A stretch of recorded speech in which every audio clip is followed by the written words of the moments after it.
My co-founder Mark told me that we need to speed up our growth or shut down.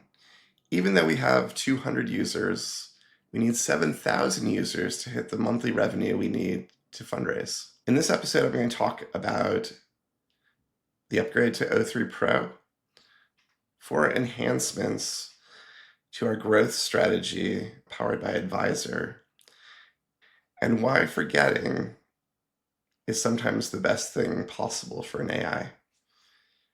I'm Alex West, and this is week 5 of Building ADVYSOR in public. Let's get to it. Last week, I mentioned that Mark upgraded the base model of ADVYSOR to O3. O3 is the strongest model OpenAI has for reasoning tasks. Subsequently, OpenAI released the O3 Pro model. O3 Pro has stronger reasoning capability. Now that O3 was available, I rebuilt our growth strategy. One of the first things I did was I looked for search terms related to creating a business or a startup. This list quickly told me that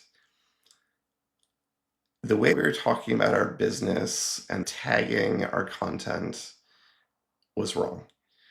We used terms like TAM, SOM, GTM, MVP, and PRD. These aren't terms that first-time founders use.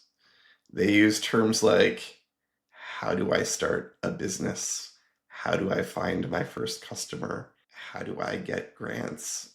It made me realize that I need to rewrite my copy through our website and our vlog descriptions and correspond to the search terms people actually use. It led me to re-examining our website. Mark said that our current upgrade plan didn't reflect what excellent software as a service websites look like. I took Mark's feedback and the SEO information, and I told ADVYSOR my goals. Here's my upgrade doc. Here is Mark's critical feedback. Here is search term research. Write a prompt to build a website that is optimized to convert users and build trust.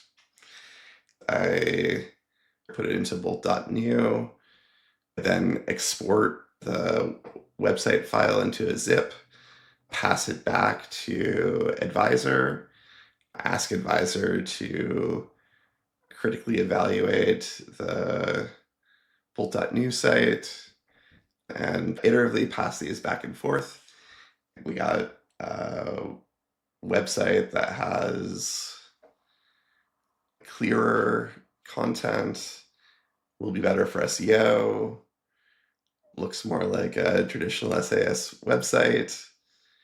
One effective working on the website is it made me think through who are our customers, where are they in their stage of building a startup. It was a process that forced me to realize the segmentation of our customers. There are 4 segments. One segment is someone who has an idea and is trying to validate it. 2 is someone has an idea and they're identifying an MVP. 3 is they have an MVP and now they're trying to grow.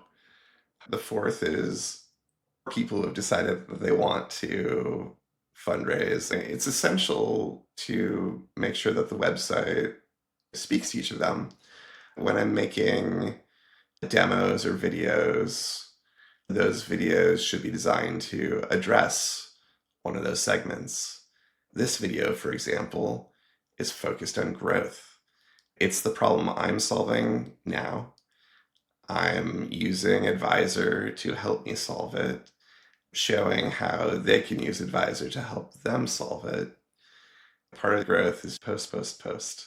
Find communities of people who care about your product, post there. The target for posting Advisor gave me was 20 comments a day. Useful things. People begin to remember your name. They begin to remember your product's name. It builds trust and respect.